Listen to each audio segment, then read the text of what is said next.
Hi, folks. I wanted to come on today because it's World Mental Health Day, and I feel like today is as good a time as any to share my story, to share my own struggle with mental health. It's been a journey. It's definitely been a wild ride. It's been hard in a lot of different ways. So I will just dive in. And I'm doing this because I hope that it will help someone genuinely. The people closest to me already know, obviously, but I'm certain that there's a lot of people who don't know or who had no idea that I was diagnosed with bipolar. So here we go. Let's see. So this all happened in 2020. And as I'm sure you'll remember, that was the beginning of the pandemic. So lockdown happened around March of 2020. I remember because I was teaching and we went on spring break. It must have been in March of 2020. And then all of a sudden we were online and then that was it. It was very crazy for everyone. I know it was hard to process. There was a lot of loss. A lot of people passed away during that time. There's a lot. I'm not going to spend a ton of time on the aftermath of the coronavirus and the pandemic and long COVID and all of that, but that's definitely very real. So, it's the beginning part of the pandemic and it's summer break for me, technically, right? I finished my spring teaching and my manic episode, which is what it's called, happened at the end of May of 2020. Actually, I should back up. For people who are not familiar with bipolar, it's a little frustrating because the word bipolar is used a lot of times for as a slang, right? It's like, oh, she's so bipolar, he's so bipolar. Well, some of us actually have bipolar. So, again, like many things, being aware and cognizant of how language is used, how these terms are thrown around, I think it's important. So bipolar is a mood disorder. And essentially, people with bipolar have like really high highs and really low lows. And these can last for a short amount of time, a long amount of time. It looks different in different people, right? And the crazy thing for me is I really didn't have any symptoms per se. You know, uh, it was not until this specific incident that happened at the end of May of 2020 that I was like, okay, something is wrong. So what ended up happening is like the last couple of days of May of 2020, like let's say like May 28th, 29th, around there, um, I started kind of noticing little things. I was not sleeping well, and I just felt really like revved up. That's the only way that I can explain it. Is like very amped up, very anxious, very like, you know, um, all over the place. And it started off small. I started off like noticing like numbers on the clock. Like it felt a little bit like OCD. I also kind of struggle with OCD, so it kind of felt a little bit like OCD. Like, oh, like I have to finish uh, doing this in the kitchen or washing the dishes before the clock says 3:33. Or, oh, I have to do this before 5 o'clock, right? Like weird little funny things, like beat the clock kind of things. But then it escalated and escalated and escalated to where I hopped in the car and drove to my parents' house. So I was teaching at Literally Marymount at the time and living near LMU. And it was like a beat the clock. Like, I have to get to my parents' house. I have to get there before 5 o'clock or whatever it was. And it just was like revving to where it got like, oh, like I was no longer in control. I'll call it. That's probably the best way to explain it. I don't know if folks remember like growing up, like cartoons, how like there's like a big robot, but then there's like a little tiny, like a little like person or a little like alien controlling the big robot. That's how I felt. I felt like something was controlling me, and it got bad. It got really bad, folks. It was super bad. My parents were very concerned with me because of what I was saying, because of what I was doing, it got really bad. I keep repeating the word bad, but it got really bad. So much so that my parents had no other choice but to call 911. I think it's 5150. I think that's what it was called.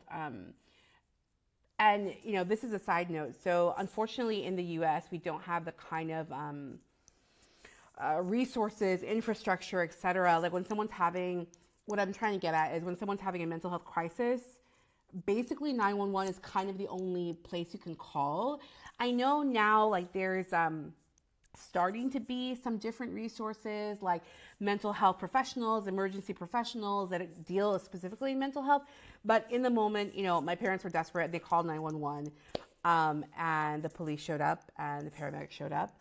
And I, even in my state of like having this really bad manic episode, I was very sarcastic with the police when they asked me if I was high on drugs. I was like, yeah, I am.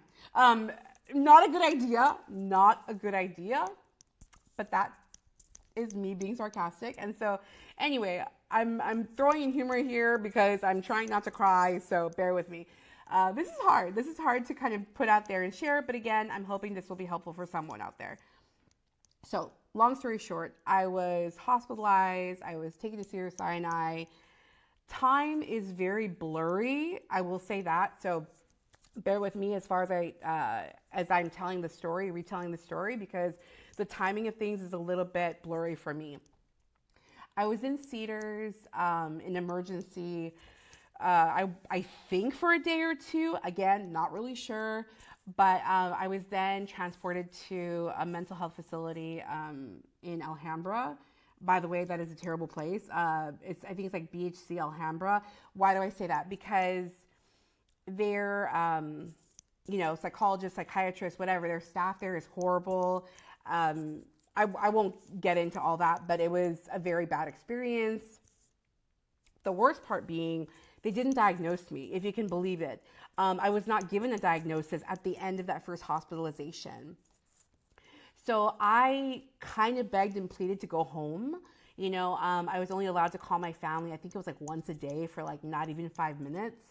And so I was trying to keep it together. I was trying to like act normal, if that makes sense, so I could go home. I was like, I just want to go home. This place is awful. So they released me. I came to stay with my family, with my parents. My parents were not going to let me just be by myself in my apartment. They were worried for me. But after like a week or two, I was very convincing, and I was able to convince my mom that I was going to be okay, and I was going to be okay enough to go home to my apartment. Again, I was teaching and living over by Little and Marymount. And so she's like, okay. She didn't want to, but she, took me home to my apartment. Well, within an hour of her leaving, the voices were back, okay? And part of bipolar, a lot of times we have like, visions, voices in our head, things. It's very scary. I know I'm kind of telling this in sort of like a lighthearted way, again, so I don't cry, but it's very scary. It's very disturbing to go through because you don't know what's real. Honestly, you don't know what's real. You don't know like if it's true. Am I being paranoid? Is this really going to happen? Right?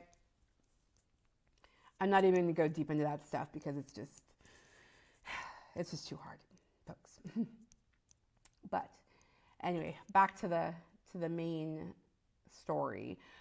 So I convinced my mom to take me home. I'm in my apartment for not even an hour or two. And again, the voices pop up. I have not been given a diagnosis at this time, just to refresh. And I decide that I need to go to San Francisco. Most of you know me pretty well, or if you don't, if you're new here, I lived in San Francisco for a long time. I lived there for almost a total of 8 years, mostly there for grad school. I taught high school up there. I did grad school up there. Many of my very best friends still live in the Bay Area. in Oakland, San Jose, SF, etc. Okay. So I hopped on a plane. Loyola Marymount is very close to LAX International Airport. I got an Uber. I packed a bag. I packed like a backpack or something. No, mentira. It was a suitcase. That's right. It was a small. This is part of important in the story. It was a small rolling suitcase, like a little, the carry-on. That's the word. Carry-on suitcase. For some reason, I decided to take my passport with me, my credit cards, wallet. I mean, I took everything with me of importance, pretty much. And I hopped on a plane and I flew into Oakland. I flew into Oakland International Airport. The flight's a little over an hour if you're maybe not familiar with California or the distance between the cities. Yeah, LAX to Oakland is a little over an hour flight. And I basically was wandering around. God, it was very hard to talk about. I was wandering around. At some point, I left my suitcase. I left my suitcase in downtown San Francisco off of Market Street. Again, if you know, you know. If you know the city of San Francisco, I left my suitcase. I eventually lost my phone. Of course, at that point, my mom had started to try to find me and get a hold of me, and she couldn't. I left my purse. I left my phone. I dumped everything. And was walking around the city of San Francisco. I was in gym clothes, pretty much. It was like a thin long sleeve shirt and leggings and tennis shoes. Yeah. So wandering around, and I was missing for several days. Again, I didn't realize this at the moment. I was in a whole different planet, people. I was on a different planet. There was a lot of things I was seeing. There was a lot of things going on my mind. It was bad. It was, I keep saying it was bad because it was very traumatic. It was very traumatic. It was really awful. I was out there wandering for a couple days, at least. My family had to file a missing person report.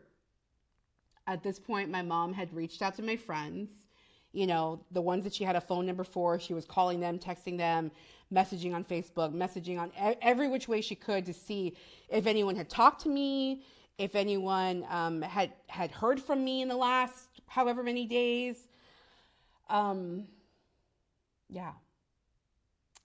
And during that time, I 1000% believe, and this is where faith is really real. I'm 10,000% convinced that God was protecting me. I know I had angels, God, all of the angelic realm protecting me because, again, San Francisco is a crazy urban city. There's all kind, I don't even want to think about all the things that could have happened to me. Without being dramatic, I could have been a Jane Doe. No one would have known. Who would have known? I could have been trafficked. I could have been killed. Anything could have happened. I had no ID on me. I had no phone, no ID, no purse, no identifying anything. And again, it is by the grace of God that I survived, relatively unscathed. So the manic episode, if I can explain it, it has waves almost. It has quieter times and then amped up times. Right? So sometimes the voices are sort of at bay and sometimes they're really loud to where you're oh my God. And so in a moment of clarity, I'll call it that, in a moment of divinely protected clarity, I decided to walk back to my old neighborhood.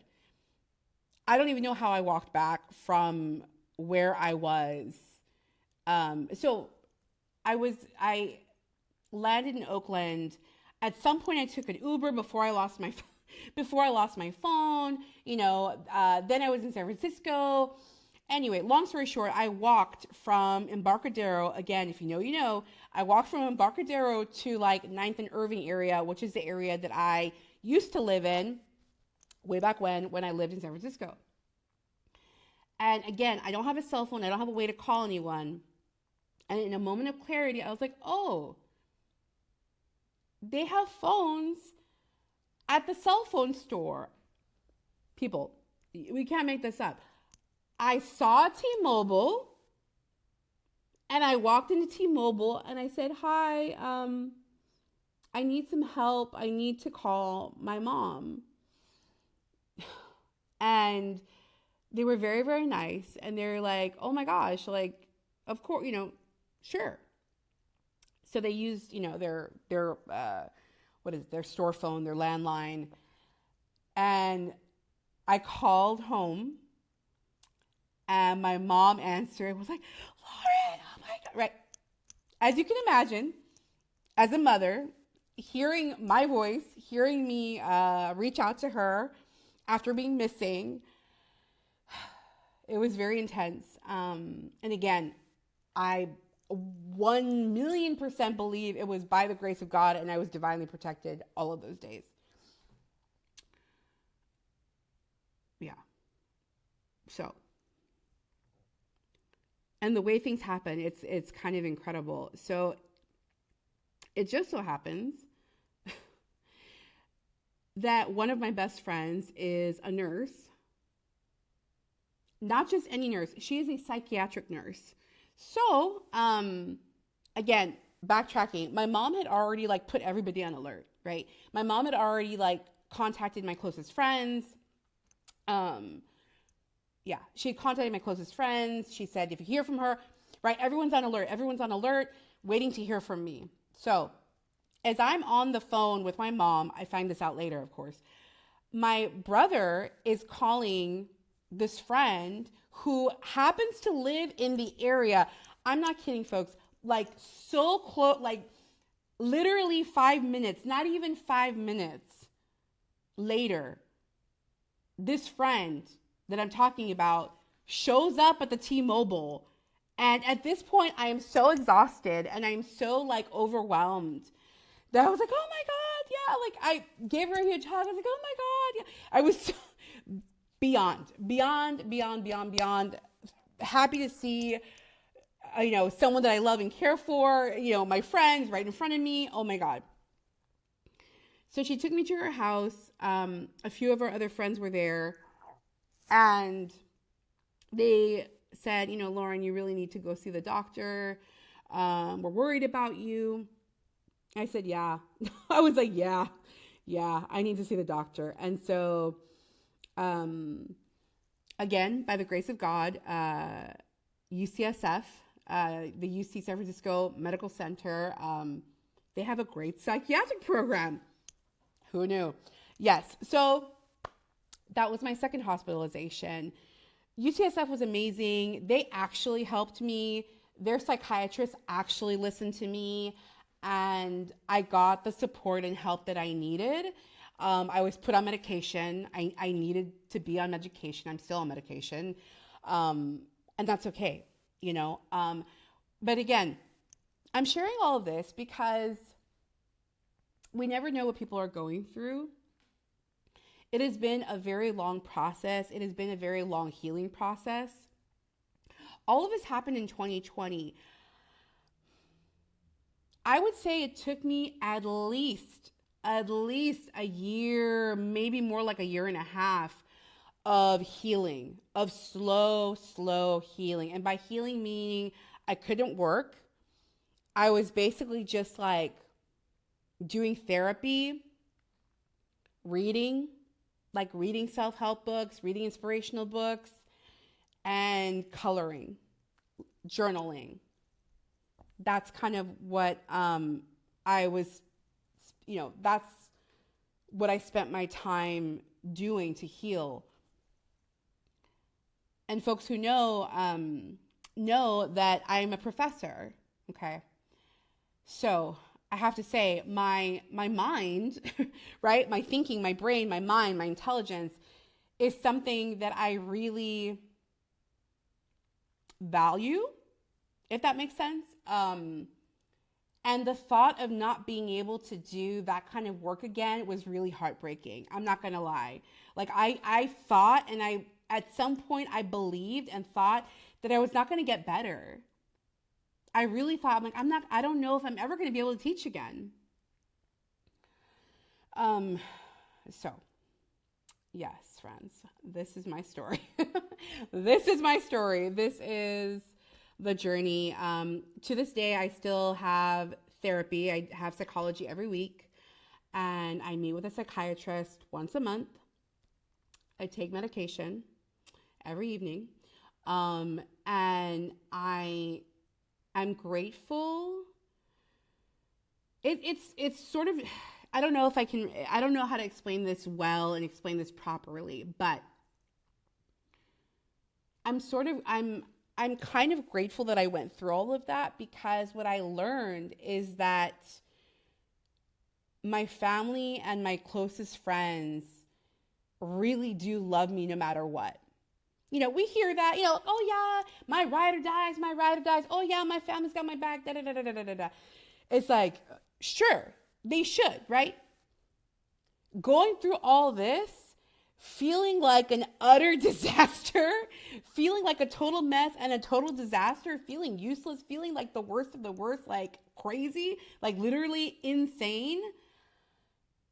And that my family didn't judge me, and that my friends didn't judge me. They were there for me, and they were so understanding and so loving.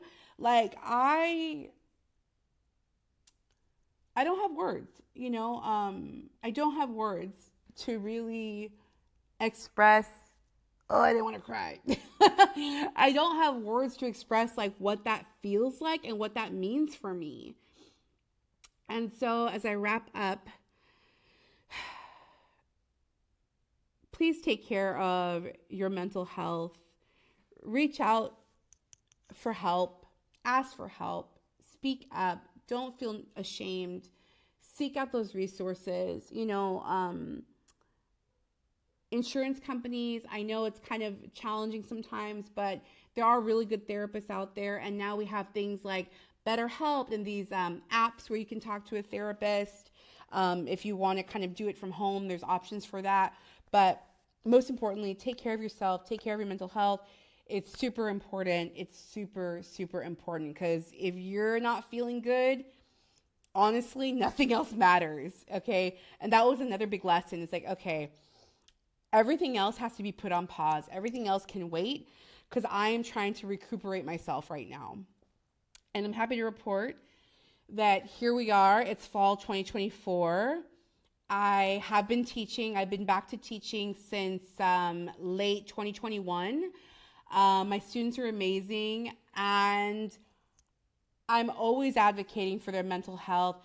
And we talk about it in class, and sometimes they'll email me and be like, Dr. Guerra, thank you so much for saying something. Thank you so much for making it okay. I'm going through such and such. I'm struggling with depression. I'm struggling with anxiety.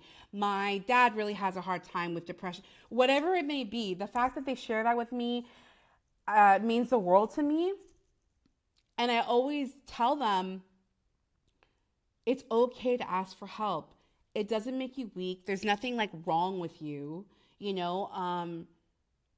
There is support out there, So, whew, that was a doozy, y'all. That was a doozy. Thank you for being here. Again, I hope this is helpful for anyone who is struggling with their mental health, or if you can share this with someone who is also dealing with their mental health. All right. Okay, folks, take good care. Bye.